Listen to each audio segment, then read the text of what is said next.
Let's now go over some particles. So I'll just create an emitter and it emits particles. You can see in the attribute modes all the options. But right now, if you scroll through timeline, you can see it's emitting some things, but in the render they don't exist.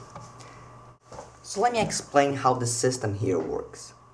The emitter emits particles, but you have to tell Cinema 4D to tell the emitter what the particles are. They can be a smoke, they can be a sphere. So you actually have to create it.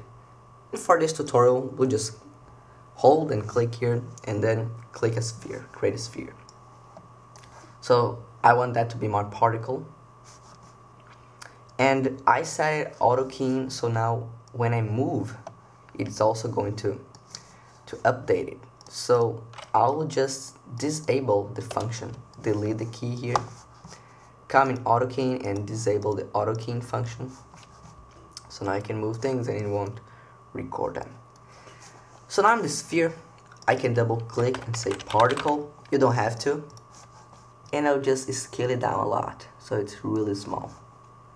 And now all you have to do is drag the particle inside the emitter. So now it's inside the emitter. And now when it emits and you render, you can see the balls are being created from the emitter. And that's what we want. Now, if you click on the emitter, you have the options here. And we can set the birth rate editor to 100 and the birthday renderer to 102. So now you can see it's going to render everything. And of course, you can just make the particles smaller and automatically update by making them smaller too.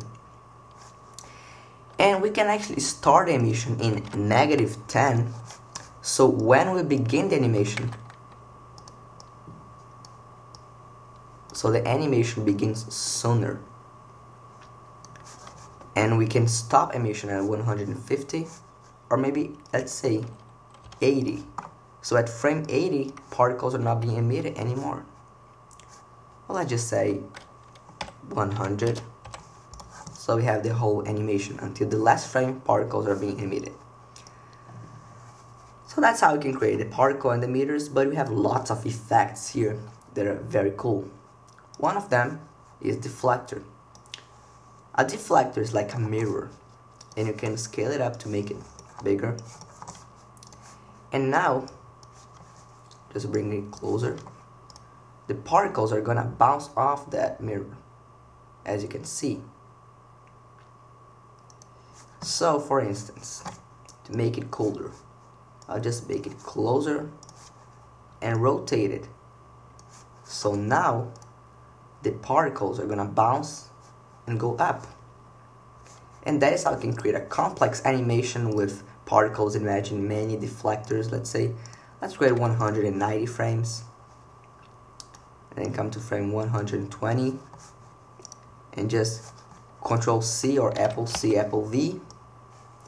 And bring it up. And then rotate it. And now you can see you have two deflectors, but it's not working on this one.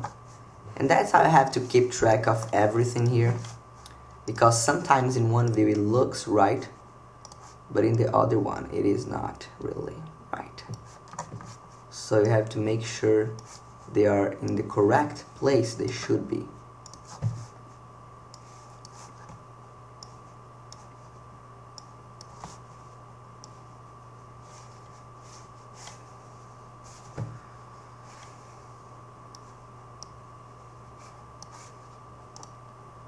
Let's see the animation from this angle. So now they're bouncing off.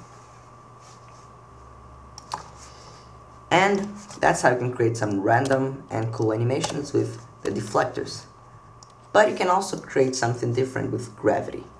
Gravity is this box, and you have to make sure it covers everything you want. So you have to make it big for a big animation. And now the particles go down immediately. And if the gravity box was here, for instance, they would go normally and just go down when they reach the cube, as you can see.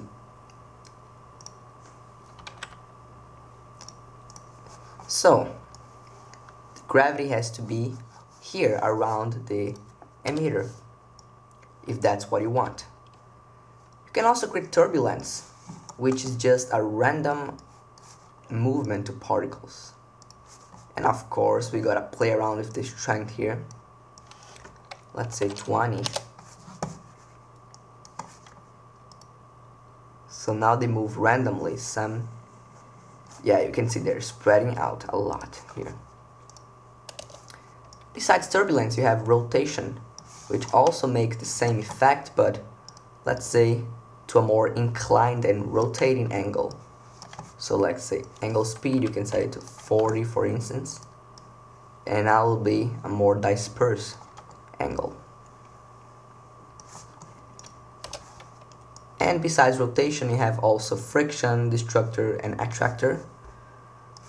Some of them are very usable and they have a great potential. Some others, like this one for instance, there isn't really a usage. They just slow down particles when they go to a certain part. So if you set it to 20, they're gonna really slow down the particles, but in the beginning. But if you say 3 for instance, they're not gonna be that slow.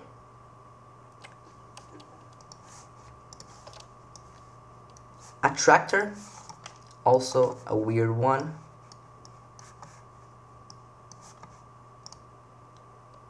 With attractor, they come closer to each other as they go, and then they just spread out again. So you have a crazy little animation with the attractor, randomizes everything. And of course, destructor is a weird one too. You'll see that now you can't see any particle. It just destroys all the particles. So I mean, why would they create that? Well, maybe that's the effect you want. Particles are emitted and they disappear when they reach a certain point. That's why destructor exists. And that's pretty much all the effects you can create with emitter. Remember, you can create materials and apply to them. In the next tutorial, we'll actually go over how to create materials. But that is how you can create particles and lights, and of course you can integrate them for sure. They will be illuminating, of course, the particles, just one side of it. And you can create a cool lens. And before you even notice, you already have a cool scene where some particles go to the sun. Well, that's not actually that cool, but if you're a beginner, you can create some pretty decent renders with those particles and lights tips. So, that was a beginner tutorial explaining particles and lights, and I'll see you in the next tutorial on this series.